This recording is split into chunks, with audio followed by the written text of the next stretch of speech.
right, I'm here with Mitch Casteel. This is John Rehagen with Veteran.com. I don't really think this is going to be a weird format with a podcast just yet, but we are going to do some clips. But I guess I'll start here by first saying, Mitch Casteel, thank you so much for showing up and being with us. He was with Veterans United. Mitch, just give me a little background about who you are, what you do, and also touch on your military service if you don't mind. All right, man. Well, yeah, glad to be here. Thanks for having me, John. Stoked to get to talk to the folks at Veterans.com. So I joined the United States Army in 2007. Went and did some training at Fort Jackson and Fort Benning, and then I ended up stationed at my first duty assignment at Joint Base Elmendorf-Richardson up in Anchorage, Alaska. So that was where I spent the vast majority of my time. Was there a little over 4 years and worked in a couple different organizations while I was there. Super great duty and really wonderful experience. As soon as I left the active duty Army, I came to Veterans United as a loan officer. Did that for a long time, helped about 1,600 veterans close on their VA home loans during that period. And then about 5 years ago, moved over to our marketing teams, where I'm now a homeowner specialist and director of audience marketing. So I love what I do. I've been helping veterans do this type of stuff for a long time. I've personally used my VA home loan when I was on active duty. I used the VA IRRRL product. I've kind of been around the block from all angles here, so I'm very happy to help answer any questions. Nice. Well, you kind of mentioned IRRRL, and for folks who don't know what that means, we're going to get to that in a little bit. But one of the things that, I have military in my family, and so many don't know about just the VA loan program in general. And there's a lot of myths about it too. I guess first let's start with what is the VA loan home program or home mortgage program? Yeah, well, it's one of the top tier benefits that you are entitled to through your military service. So if you're a veteran and you meet the minimum qualifying standards to actually qualify for a VA loan, which are pretty low. If you've served in some capacity, you're likely eligible for a VA loan. You are eligible for 100% financing to purchase a house. So that means zero down payment. In many circumstances, you can also find ways to not pay any closing costs by negotiating with a seller.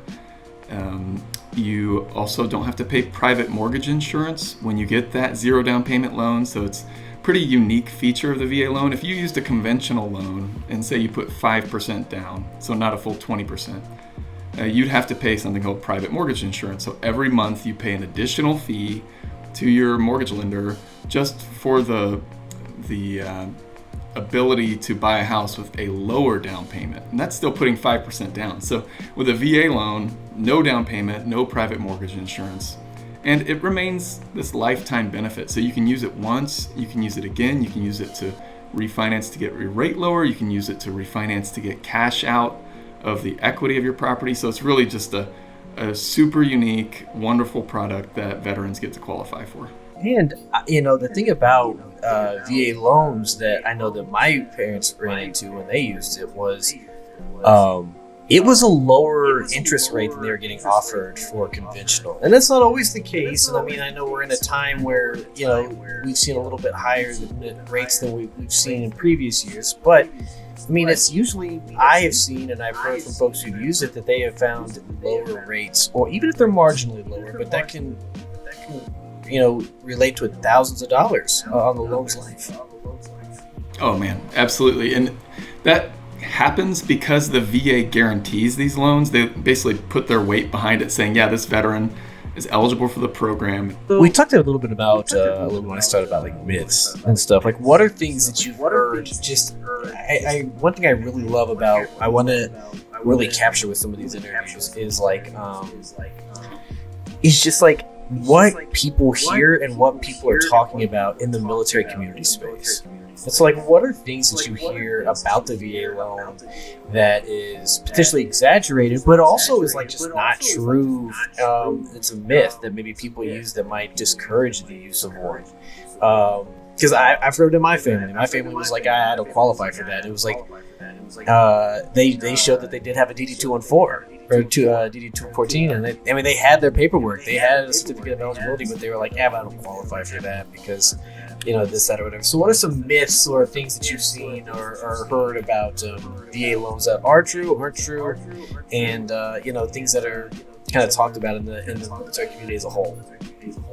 Well, you hit on a great one, like I don't qualify for it. Whether that's military service, people think they don't qualify for it because of their military service, or because they won't qualify based on their credit or their income or something like that. It is not crazy hard to qualify for a VA loan. I mean, you do have to meet some minimum standards. The VA doesn't really require a ton, and then mortgage lenders do have standards that they apply to help people qualify for these loans, make sure they meet some kind of minimum credit requirement, even though the VA doesn't technically require that. So I guess the point being, it is not a wildly hard product to qualify for, and if you even remotely believe you might be eligible for it, if you served any period of time, if you signed up at some point, you absolutely should check.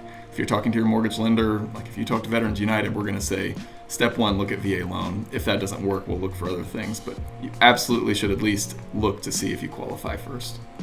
That's a huge myth. Once you get into the process, say you've gotten pre-qualified and pre-approved with like a reputable lender, there's also this fear, and some realtors kind of feed into this. There's a lot of really great real estate agents out there that will support veterans in purchasing their home, but some don't really know and they're fearful about it, and they'll say things like it's harder to get a home accepted, making an offer on a home accepted with a VA loan, and that's just not true. And frankly, it does a disservice to veterans that have earned this benefit and should be able to use it and don't want to make a down payment, and then to have a realtor kind of pushing them toward another product because they think it's easier, to me is like super maddening.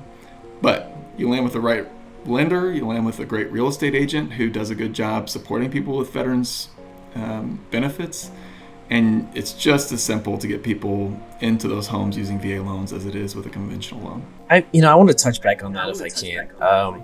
My father-in-law was looking for a home. He's a veteran. He served and he was over in Germany and during Cold War. So he was kind of over there doing that thing. And he was like, when he tried to buy a home, for years he was always told, no one's going to take a VA loan. No one's going to sell to a VA loan. Why is that tossed around? I mean, he just got a home, his first home in 2023.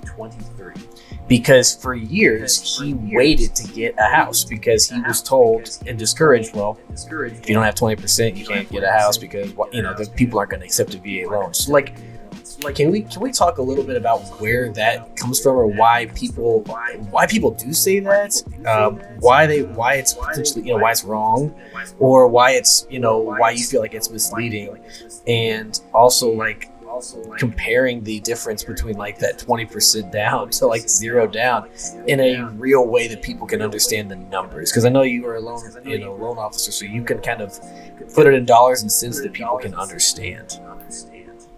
Yeah. Okay. Probably the most common concern that real estate agents have with a VA loan, and therefore it trickles down to the people trying to use the benefit, is that their appraisal process is challenging. So getting a home approved is more challenging somehow than doing it with a conventional loan.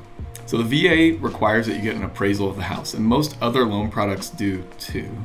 And when the VA sends out a VA approved appraiser, they're going to look at the house and make sure it meets minimum property requirements. So just say you're a home buyer and you're not even thinking about your loan product. When you're going to buy a house, do you want to make sure it's not a lemon? Do you want to make sure there's not major problems with your house? Do you want to make sure there's not foundation problems or a termite infestation or wood rot in your rafters of your home? Do you want to confirm those things? I think so. I think everybody does. And that's what the VA's appraisal process does. They want to make sure your home meets these minimum property requirements, which are just super common sense requirements to make sure the house is safe, sound, and sanitary for a veteran to live in. Now, that is a big fear. People think, oh, well, now I have to meet these new requirements to sell my house. Well, if I'm buying a home with a conventional loan and I see you have a rat infestation in your house, I'm going to ask that we fix that before I move in. And that's the same thing that the VA does. It's just a requirement instead of it being an optional thing with a conventional loan.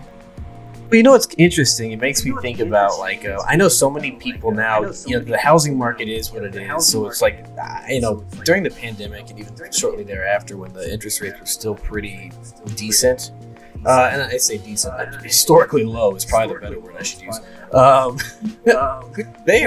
I remember there was bidding wars. So conventional loans, people would just be like, well, I'll just skirt the inspection. That's fine. Can I just get the house? And I feel like the VA loan, when you talk like this, it makes me feel like the VA loan is actually a little bit more of a secure product. And I don't mean that like to say the conventional loans aren't, but would that be an accurate kind of characterization? Because it's like the VA is like, well, I'm not going to give you money, and I'm not going to guarantee this loan if it's a house that has problems, but you just want to live here, but it's got major problems, and it's going to, I don't know. Sometimes I feel like when you get green light a house and you just skip the inspection process because you want the house, because you really think you like the house, you could be costing yourself thousands of dollars, like you said, fixing termite damage, fixing foundation problems. Yeah, you're totally right. And I hate it when I see folks that are strong-armed into buying a house that they were originally excited about, but then they start to waive these requirements using other loan products or switch a loan product to buy a house that's going to ultimately put them in like a worse position. So maybe in the short term, yes, they get housing and they relieve that pressure, but in the long term, you're dealing with major problems. And I see that VA product as being protective of veterans, right? They do not want to put veterans in bad positions. So that's the whole goal for the program, is to provide the American dream benefit of buying a home, but not just a home that's not a wreck or a problem for you down the road. You mentioned one other thing, John, like the comparison between loan products, like dollars and cents, what that can mean for a veteran. And I think that is like a really fascinating comparison to make. So just to give an example, say you're going out to buy a $300,000 home, right? $300,000 home with a VA loan, you can potentially buy that house with no money down, so $0 for a down payment. On a conventional loan, just the quick math for that, if you want to do it 20% down so you don't pay private mortgage insurance, you pay $60,000 as a down payment. That's just your upfront down payment, right? That doesn't include any other potential costs you might be accountable to. And that's for the luxury of not paying an extra monthly fee to a mortgage lender just to get that home for a lower down payment. VA loan, none of that extra monthly fee stuff, and you don't pay that money out of pocket. So it's truly like an amazing product comparatively. Well, and I don't want to mislead anybody. There are costs that you need to pay when getting a VA loan. Yeah. But I think what you're touching on, I think, is very nice as far as you're not getting into this down payments. And what I have also noticed, I mean, I did not use a VA loan. I used a regular conventional loan, and I spent years trying to get up to 20%. And it was like, okay, I borrowed this money at 20%, but then if you have a higher interest rate, like, it's kind of crazy how interest rates can play into it, because if you're a half percentage off, or even a quarter percentage off, like, the amount that affects your payment is kind of crazy. And so you're not only, it's like, oh, well, you put 20% down, you're buying down your payments a little bit. Your payment's not going to be as high, but it's kind of like, well, VA loans already lower payments by a rate standard. So it's always just kind of a unique thing. But I do want to spin around and talk to the idea of the cost that you would pay, which is the VA loan funding fee. Can you kind of walk listeners through kind of what that is and kind of the nuances of that component of the loan? Yeah. So the VA does have a fee associated with using the program. It is a percentage of the loan amount depending on how many times you've used the VA home loan. If you're not a disabled veteran, you do pay that fee at closing. However, that fee is added to your loan balance, so it's not something you necessarily have to pay out of pocket. The vast majority of veterans do not pay that money out of pocket. They do add it to the loan balance. It is possible to pay it at closing if you choose, but you certainly don't have to. The funding fee itself right now, I believe, is 2.15% for the first time use, and then it goes up a little bit for a subsequent use for a veteran. Now, it is important to note that if you're a disabled veteran, so a disabled veteran meaning 10% or greater rating, service-connected disability rating, you are eligible for a waived VA funding fee. So that funding fee totally disappears for you. I think the last time I checked, almost 50% of veterans had a 10% or greater rating. So it's pretty wild. There's a pretty high percentage of folks that do have that eligibility for a waived VA funding fee as well. Well, you talk about that, and we have a lot of this content on veteran.com where we talk a lot about VA loans and disability. We have a lot of topics on VA disability there, and one of the things that we do touch on a lot is I listen to emails or read emails. I read emails all the time from people, and they're like, oh, what about my funding? Can I get a refund for my VA loan funding fee? And I talked to VA disability experts about kind of how and when to apply. How does that play into getting a refund for that funding fee? Yeah. Yep. It's a great question. So, of course, if you have your disability rating prior to closing, you're eligible at the time of closing. So a non-issue, right? If you've already gone through that process, which is the majority of veterans, they will likely have that rating in place prior to purchasing the home, and therefore the funding fees waived at closing. If you've applied for that funding fee and have a case number, apply for that disability rating prior to closing, have a case number going in, then you may be eligible after closing for a waived VA funding fee if your disability rating comes through post-close. Now, I'm not a disability expert there, so I don't want to say like for sure your funding fee will be waived, but if you're in that position where you're preparing to buy a home and going through the disability rating process prior to close, highly advise that you talk to a veteran service officer, somebody that can talk to you a little bit more in depth about your benefits, and then make sure you're connected with a mortgage lender like Veterans United, who can then take your specific circumstances and run it by the right people to make sure if you've got all that done prior to close, you'll be eligible for a waived funding fee post-closing. You said something there that I kind of want to touch on too, and it's like finding a lender who understands this process. I use my father-in-law as an example, but there's a lot of people who use this, and it's just something that I know that I've experienced, and I've seen the real-world impact of it. But they've worked with, at first he was working with a lender who had not a lot of experience in the VA loan field, and it just kind of was super confusing. He wasn't getting a lot of answers to questions that he had. It was a lot of, and like there are nuances to things, but these were things that I feel like a lender that actually works with VA loans would answer. Can you talk about the benefit of just like finding the right lender in this process? I mean, it's a huge part of this process. Yeah. So crazy difference between somebody who has experience with the program and somebody that does not. Is it a super complicated product? No. And for the veterans on the other end of this who are thinking about using it, like, it is not a scary thing. But if you're a mortgage lender and you do one of these a year, your experience level with the program is so low, it puts your clients at risk of having a bad experience with a product that should be relatively easy to navigate. There are a lot of really good mortgage lenders out there who do know a lot about the VA loan program and can help veterans with them. Sometimes it's hard to know who you're landing with. Shameless plug for Veterans United. I mean, Veterans United Home Loans, we do almost 1 in 5 VA loans across the country, VA purchase loans across the country. Oh, so you guys are big time. It's something like 700,000 people we've served. It might be slightly fewer than that, 600 plus at least.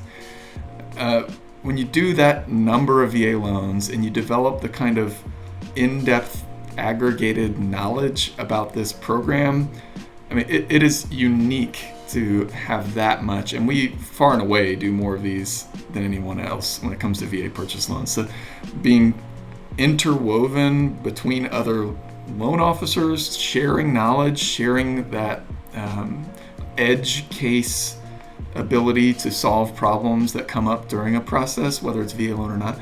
Our team really does that fantastically well. It's not to say that other people out there aren't also good at VA loans, but boy, it's hard to find people that specialize at that scale in serving veterans with VA products. Wow, no kidding. I did not realize the juice that was there. My goodness, you guys do a lot of VA loans. Well, so, and the thing is, it's not just, I mean, we've talked a little bit about kind of the meat and potatoes of the product, but I kind of want to touch on some scenarios, right? Because one of the things that I love to do on veteran.com is incorporate a lot of real world examples into our just content, because I think it relates with people better.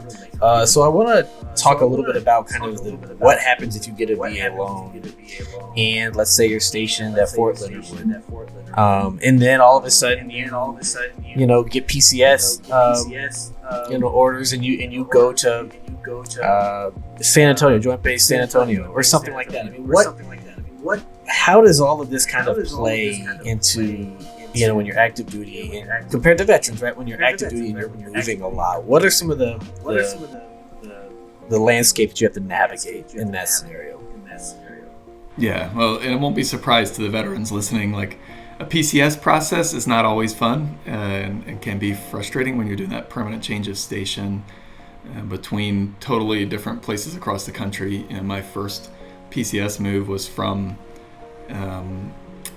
South Carolina to Alaska, right? So I'm like driving a 10-month-old baby and my wife across the country, and then taking a ferry up the Inside Passage to Alaska, driving through the Yukon Territory to go up and around this like mountain range to come back down.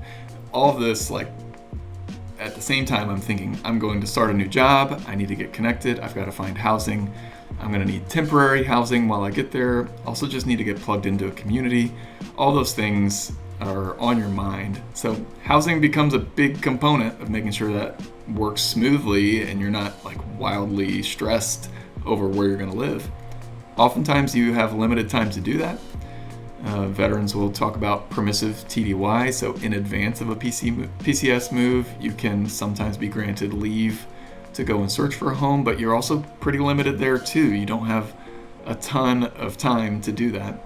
In my case, when I got to Alaska, I had a period of time, I can't remember exactly, we're talking almost 2 decades ago, but I want to say it was 4 to 6 weeks to figure out my housing situation. So like when I hit the ground, I needed to find a great real estate agent that understood the VA loan product, and I needed to find a mortgage lender that could help me with a VA loan. I found both those things. They were adequate. They weren't amazing, but being in a military community, it's pretty great. There's a lot of turnover of housing, so people are PCSing out as you're PCSing in. So there's a lot of opportunity there to pick up a housing option.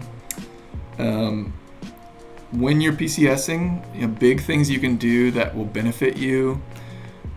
Get pre-qualified and pre-approved for your financing early, and discuss your game plan with your loan officer. Just make sure they know what you intend to do. Do you have funds available, money available to pay for some closing costs, which closing costs are different than a down payment. So like you mentioned earlier, there are some things you might need to come up with.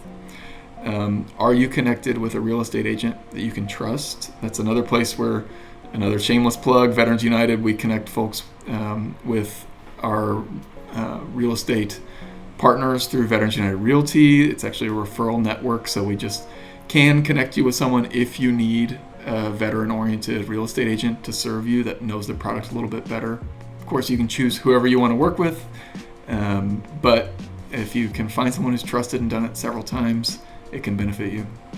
And then when you get into that offer making process, it can be a lot to digest. Once again, you want to have great people on your team that are helping you make those offers.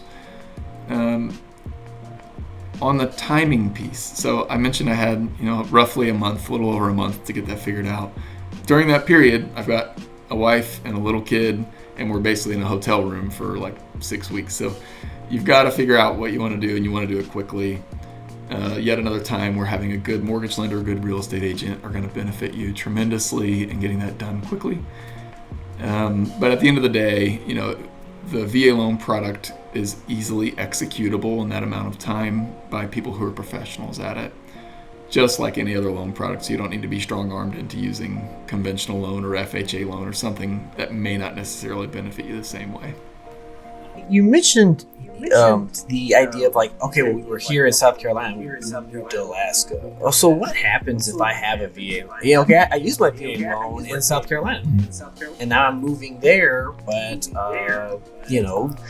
and one thing I always like to write, and I stress this all the time, is that the VA loan product is not there for you to build your investment portfolio. That's not the game. That's not what VA is about.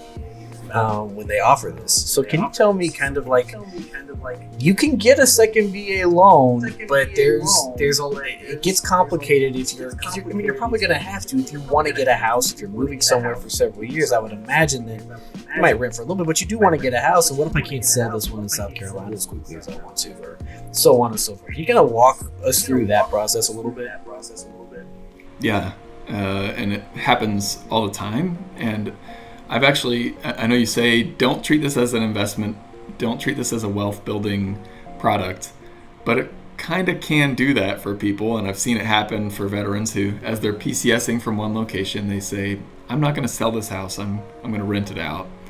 And then they move to a new location and buy another home using their VA loan again.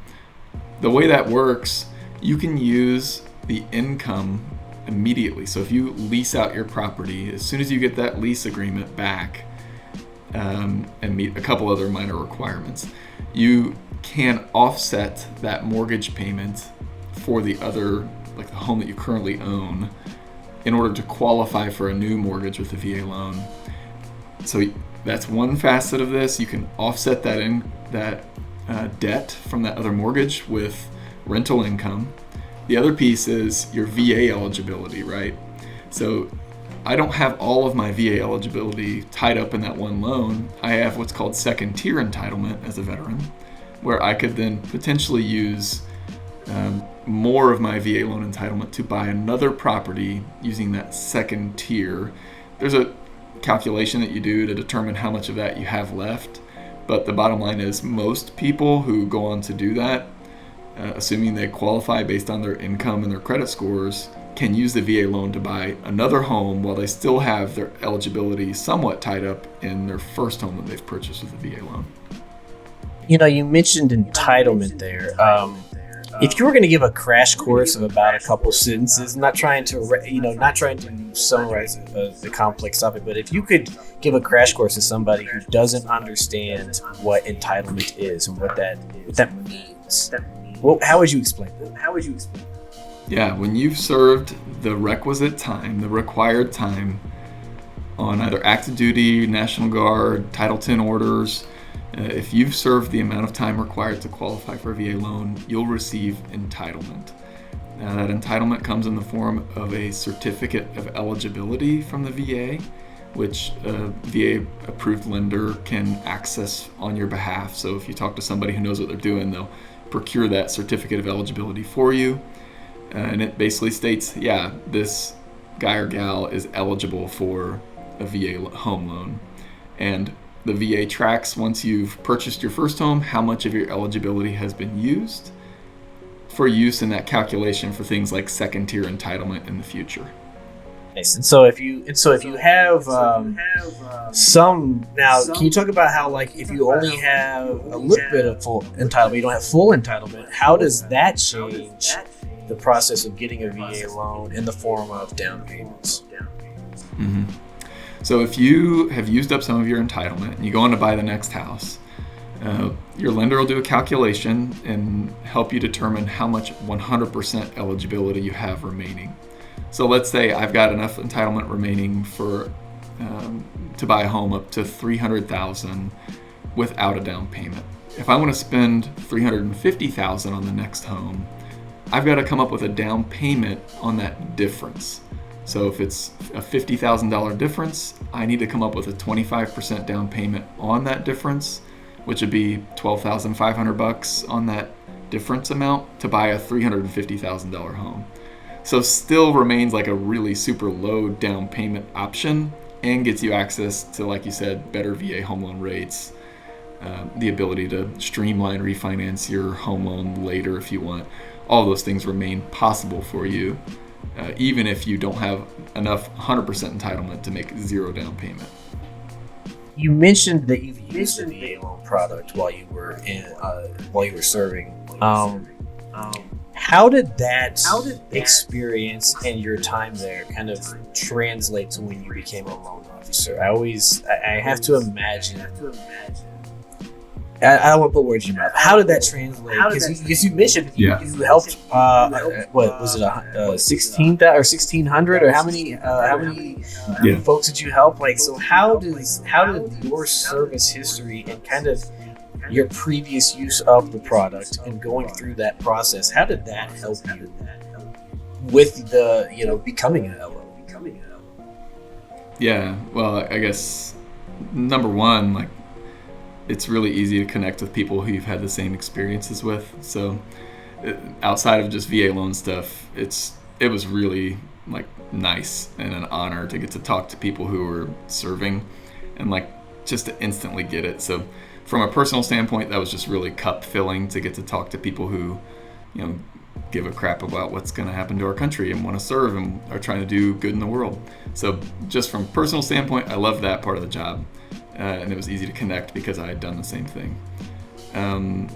The loan side, my experience with it, I landed with folks, and I didn't know at the time. I wasn't even aware of Veterans United or any companies like that at the time. So I just landed with whoever was advertising the best. Fine. The realtor I worked with was fine, and the mortgage lender I worked with was non-communicative, so I rarely knew what was happening. I'm sure not a bad person, but like from a customer service standpoint, I was in the dark a lot on what was happening, and that really registered with me. So when I came to become a loan officer post-service, I remembered what it felt like to be in the dark on what was happening and worried over whether or not I was going to be able to get out of this hotel room and if I was even going to have a home that I was going to purchase, because it wasn't super clear what was happening, where I was in the process. So translating over for me, I really wanted to, and I think the company I landed with does this very well, be really communicative, try hard to make sure people know where they are, use technology to do some of that too, not just the human element, which I think we do really well here, but the technology we use in the background to make sure, even if I don't want to talk to my loan officer, I can hop on and check and see where I'm at on my app to make sure I know that I'm tracking toward closing. So yeah, it was all about communication and making sure I was really displaying that expertise and effectiveness that veterans deserve. One of the things that I would try to do on veteran.com is I really try to highlight the impact of some of these benefits. I mean, we talk about VA disability a lot. We talk about VA loans. We talk, we talk about education benefits a lot and kind of how that can change people's lives. And this VA loan product can save lives. I mean, and it can just change lives. I mean, it can do home ownership, right, which is a huge part of just like building generational wealth. I say all that to say, what are some experiences and things? You don't got to get like super personal information. Obviously, this is kind of just 30,000 foot view here. But what are some of the things that you've heard when helping people get these loans who maybe weren't aware of it at the beginning of this process, and then coming through on the other side and being like, oh my gosh, I have a house now, and like this wouldn't have happened without, like, walk me through some of the things that you've experienced, because I want our listeners and our readers to be able to understand just kind of like what is waiting for them. If that's, kind of a way of how to put it.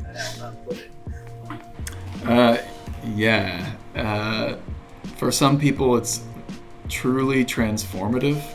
So if you don't own a home and you're paying rent, and I saw this often, right? People could rarely accumulate the kind of stability and wealth and safety that homeowners have if they're renting a home.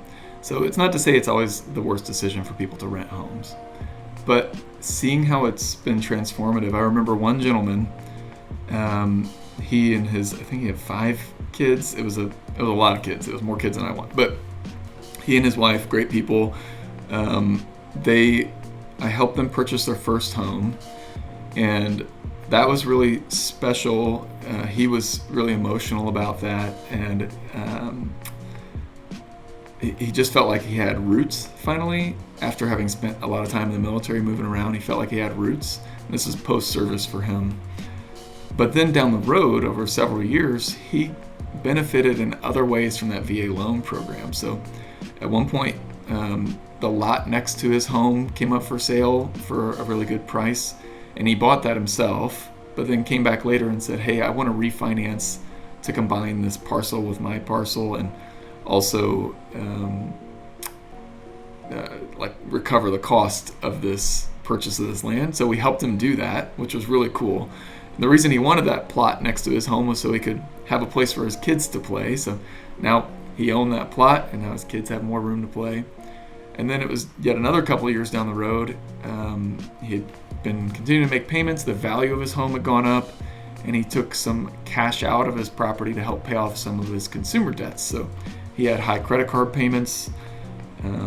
I can't remember if he had some other type of personal loan, but the bottom line was he really was accumulating a lot of monthly payments for debts, and he used the equity in his home to knock those payments out, consolidate that down into a single mortgage payment, which was significantly lower monthly outlay of money than what he was paying. So it changed his life by giving him access to roots and a place for his family to call home. He used the VA loan again to later expand that footprint of his house, which was really cool for him and his kids. And then even further down the road, used it yet again to knock out a bunch of debts and put himself in a much better financial position. None of those things could he have done if he were renting his home. So it was just a really life-changing thing to see that happening. It was really cool to be a part of that too. You touched on refinance, and I wanted to get to this here, but I wanted to kind of lay the groundwork a little bit. So you said Earl. What's Earl? Not your cousin Earl. What's Earl mean? What's that mean? For folks who are watching and reading and will hear this, what is? Walk me through the refinance nuance of the VA loan. Yeah. There are 2 primary refinance products that the VA offers. Number 1 is the VA IRRL. IRRL is IRRRL, which stands for Interest Rate Reduction Refinance Loan. You don't need to say that, so go with IRRL, or it's sometimes called a streamline refinance, also much more pleasing to say than whatever the long form is. A streamline refinance, or IRRL, allows you to very simply and efficiently lower the interest rate on your home if the rate environment is conducive to you refinancing. So it's something that you can use over and over again. It's not completely free. You do have to pay a small VA funding fee, and there are just some limited costs associated with doing that. But the bottom line is you generally do not have to come up with any out-of-pocket money and can use that to lower your monthly payment when you need to. And it doesn't expire. It's not something you can only use once. So if you were to say buy a home at a 7% interest rate, and then a year later even rates really drop down significantly, say it's 5.75, and you have access now to lower your monthly payment, you can do that with a streamline refinance. Some people will kind of wring their hands over what's the right time to do this, and you don't want to non-stop refinance your home, and the VA even says you can't do that. There's some protections in place against doing that. But if, say, another 2 years or 3 years later, rates go down to 3% like they were back in the day, okay, let's refinance again, because why not? You can save significant money monthly and over the life of your loan by doing that. So that's the one product, the VA Streamline Refinance, or IRRL. The other main program that people use is the VA Cash Out Refinance. Cash Out Refinance is what I was kind of talking about with that gentleman who had taken advantage of the equity in his home. So he bought a home for 100% financing, and then later down the road he had paid down the principal balance some, and he had increased the value of his property. as he did that, he created equity. So eventually he had a significant amount of money that was tied up in his house. Now, when he does that, it's kind of hard to access that sometimes, but the VA allows you to do that with the VA cash out refinance program. So if you've accumulated wealth in your property through this process of your home price appreciating over time and you paying down your payment over time, then you can potentially access that by qualifying for that VA cash out refinance, which can be used for things like home renovations, paying off your debts. You can even just take cash out if you think you need it for anything. I mean, a wedding, a trip. I'm not suggesting you do those things, but the VA doesn't put super hard limits around how you use the money that you've accumulated.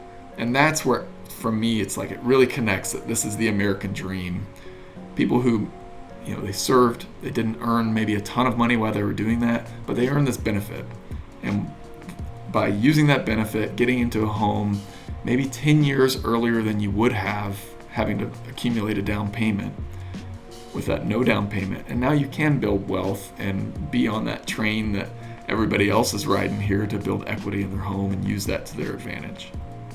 It's interesting you said that. My mom and my stepfather used VA loan, as I kind of mentioned earlier. She did a cash out refinance and renovated her kitchen.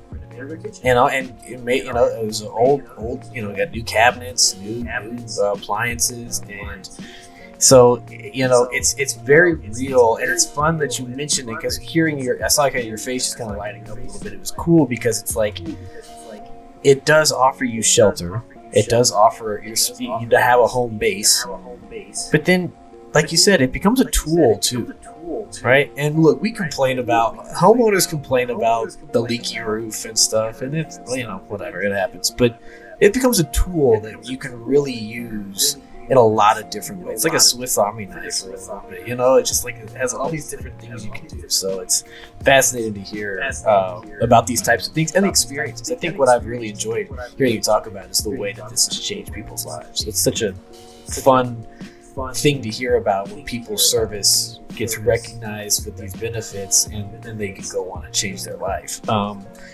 What are things that happen post getting the loan, right? I get the VA loan, I close on my house, I get the house. What happens there, right? And because we've kind of walked through what it takes to kind of get that loan, ways you can utilize that loan, and now what happens when we're closing it up, right? And we've got the money, we buy the house. Now, what happens? Yeah, well, you're settled in as a homeowner. Of course, you're doing all your unpacking, getting the house how you want it. At the same time, you're going to get set up with your first monthly payment information. I mean, just the basics immediately after closing. Setting up auto pay, highly advise that if you don't do it. But things that veterans may not expect. So when you close, assuming you used a fixed rate mortgage, your mortgage payment, the principal and interest on your loan, is not ever going to change unless you do something to change it. So that's going to stay consistent. But something a lot of people don't know is your payment can change based on your homeowner's insurance and your property taxes. And those are outside of your lender's control. Those are generally, in most cases, outside of your control. So each year, your mortgage lender is going to look and see, okay, how much does your homeowner's insurance cost now? And how much is your county or state or your municipality charging you for property taxes? And then they're going to update your mortgage payment to make sure every time those bills come due, they'll pay those on your behalf. So that's basically your escrow account. Your property taxes and insurance are added to your monthly payment. And then at the end of each year, your mortgage company is going to look at, your servicer is going to look at this and say, do we need to update your payment to make sure we can pay your property taxes and your homeowner's insurance for you? And so just to make sure, I guess you said something and I want to make sure this is reiterated. This is not your lender pulling the wool over your eyes. Like, this is actually just kind of the cost of having a home in I guess America, right, with this property tax and home insurance. Yeah, I mean, that's absolutely right. And like, I feel for people when they learn this part of the process, and it's like, hey, people would email me when I was still a loan officer and say, why did my payment go up? And even if you try to say that in advance, sometimes it doesn't register with folks. Like, hey, your property taxes and insurance will change over time, and that could affect your payment. It's not the first thing you're thinking when you first buy your house. You're like, okay, I have my payment, I'm done, I'm ready to go, and you kind of forget everything else. But the reality is, you've got to be prepared for that. And when you go to buy a house, your payments could go up based on your insurance and taxes. There are some things you can do to fight back. So if, say, at the end of the year, your homeowner's insurance bill goes up, which is common. I mean, if you own a home right now, you've likely seen your homeowner's insurance has gone up, right? And I don't know many people who say, yeah, my homeowner's is going down naturally. I mean, insurers want to increase their profits over time. I think that's reality. And they do have to adjust based on like nationwide disasters, right? So if they're seeing a lot of disasters nationwide, even if they're not local to you, that can trickle down to the rates you're paying for homeowners insurance. All that to say, you can try to get updated homeowners insurance. It's very sensible to go out and shop for homeowners insurance if your rates are going up.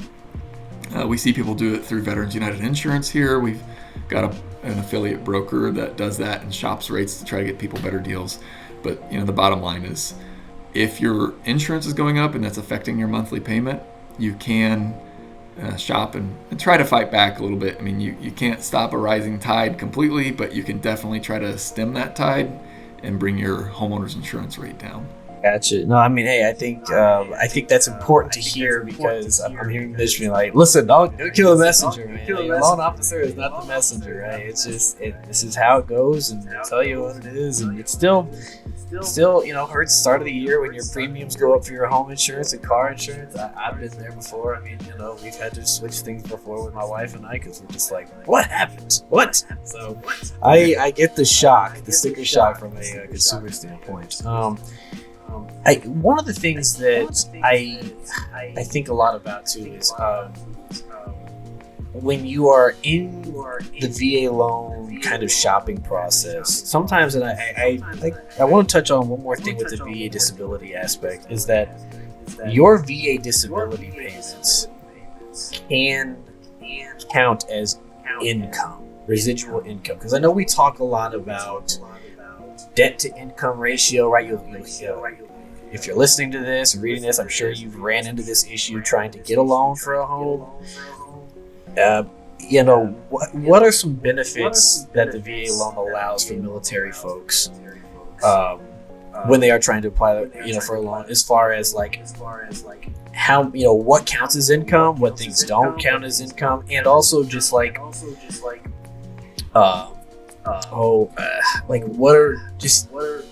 credit score options that people can kind of run into? What's that realm look like when they're, because all that kind of stuff plays into the VA loan, or just any home loan in general, but kind of the differences and the things that people in the military community or veterans might be able to access and kind of know more about. Man, there's a lot of nuance to these topics, but they are pretty crucial.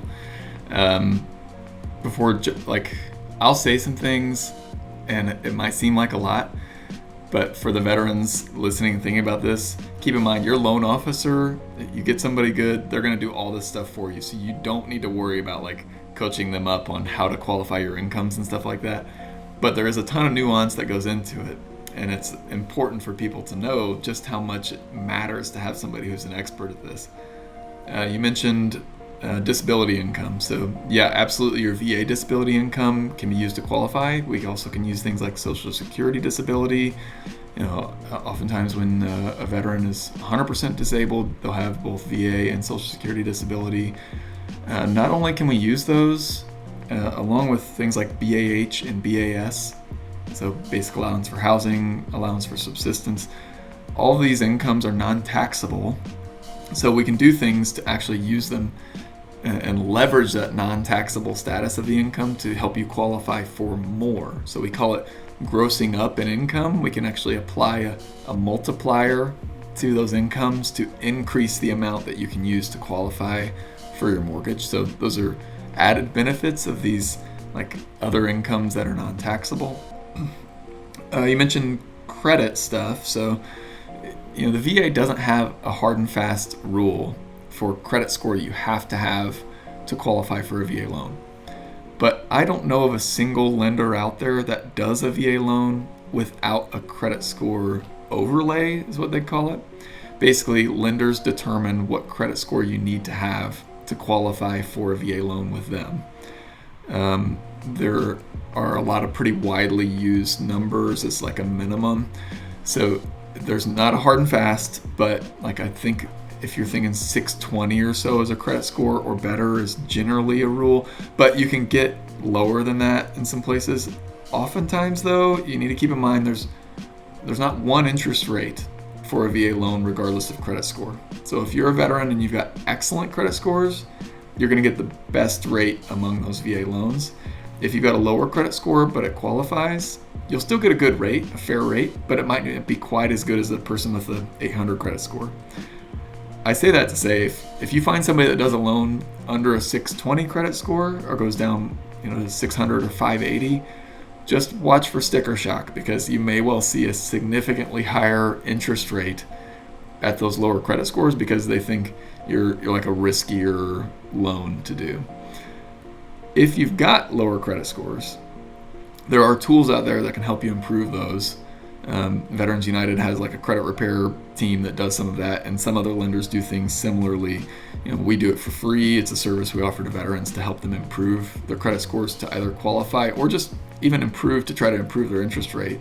If they want to engage in that process to do that, they certainly can. A knowledgeable mortgage lender can do that as well, just by looking at a credit score and saying, hey, I'm looking at your report. Here's some things you could change that might help improve your credit score and make qualifying easier and get you better interest rates. Excellent. No, that's. I'm glad the way you put it was very easy to follow, right? Which is what I love for the channel. Mitch, I'm going to get you out of here. The only other thing I'm going to ask is, what are things? Were there any books or any situations or individuals while you were serving, or people that you talked to once you separated from service, that helped you get a better grasp of personal finance if you didn't already have it? But let's say you weren't, a lot of folks get in the military, they don't, maybe they're younger, they maybe aren't as financially savvy, and they're not okay, they don't know all the tips and tricks. What were areas that you turned to kind of get advice, or individuals maybe that you could suggest that active duty serving personnel should talk to, maybe within their own in their own units, that could potentially help, or that maybe you found help with? It's kind of a convoluted question, but you kind of get what I'm asking, or what are ways that you found personal finance guidance early on that kind of led your journey? Okay, so mine may not be all the most traditional ways to do this. I think there are some great programs out there for people at different stages in their development of how they're treating finances. I think like Dave Ramsey stuff can be a positive, that type of world. But for me, I read a book called The Intelligent Investor when I was pretty young, and that helped inform how I saw investing in general. But that's less about home ownership and personal finance, and more about once you get to that stage where you can actually invest some money, which takes some time. I wasn't ready for it when I read it, but it can help. I think I also am excited about, and this is where it's less traditional, but I thought the principles of the FIRE movement. I don't know if you've ever talked about this on veteran.com, but I think it's Financial Independence, Retire Early, FIRE. These guys are out there really making sensible moves with money, and I really got into that for a while. And they're thinking about, how do I optimize my life? How do I place my value in things that are actually valuable to me as a human, and not just buying boats and sports cars? How does my life become more enriched through using my money in a smart way, in a thoughtful way? And oftentimes that's smart debt, but not taking lots of debt, and then taking kind of ownership and control over where your life goes. So if I were somebody listening to this and thinking, what do I want to do next with my finances? At least look into the FIRE movement. There's kind of some funny characters in there. There's a guy who's like goofy, but he really does a great job, called Mr. Money Mustache. I didn't come up with the name, okay, but Mr. Money Mustache was like a fun entry point with a lot of like kind of ridiculous but quality articles. They're not military oriented. I think out there right now, the Military Wallet has a lot of good content too. So if I were trying to look for good content that's oriented toward veterans, I'd definitely be looking at Military Wallet as well. Man, outside of that, I don't know. Surround yourself with people making good decisions with money. I think that can help you too. If all your buddies are the ones going to buy the brand new Dodge Charger when they first get in the service at a 28% interest rate on their car loan, you might need to rethink that a little bit. But hey, I mean, you can also have a good time, and you only live once. I will end with this. I know I told I was going to end with that last question, but I got one more just because you remind me of what I always ask my interviewees, and that is, what is a favorite or memorable moment of your time in service? You were any station you were, what was a moment where it will just like always live with you because of either how funny it was or just how amazing it was? I mean, what was one of your favorite moments you will never forget while in the service?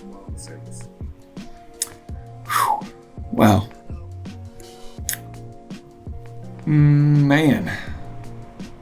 My last job, I was at a place called a Warrior Transition Unit. I was on the cadre there, and we were helping guys that were going through the, oftentimes like the medical process, coming back from Iraq and Afghanistan. They needed help with,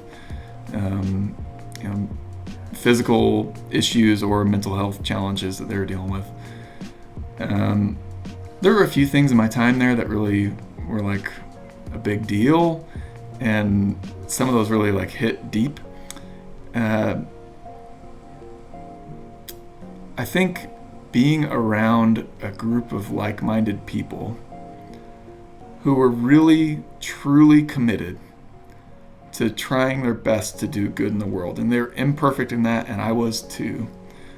But seeing people trying to do their very best and trying to influence the world in a positive way was like wildly formative for me as a young man. And I think I every day carry that with me. I don't take a lot of things too seriously. I like to have fun and goof around. But man, when the rubber meets the road and you're around a crew like that and things get real, you can basically accomplish anything. It may not be perfect, but you can get a lot done. And that's stuck with me and sticks with me to this day. There's some really fantastic people that I worked with there that I'll never forget, and their voices live rent free in my head. When I'm approaching challenging things in life, I'm ready for them because of them. Well put. Great. I appreciate the time, Mitch. Mitch Casteel, Veterans United. Thanks for joining us with Veteran.com. Great stuff on the VA loan product. I hope to talk to you again in the future sometime. This will be great stuff. But because we can always talk about all different types of nuances and scenarios and things like that, which I love.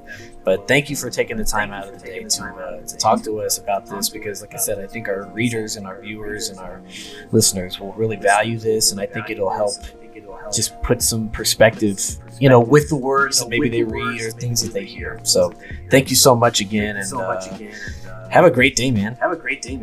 Awesome. Well, it's my pleasure. Thank you very much, John. See you. See you, brother.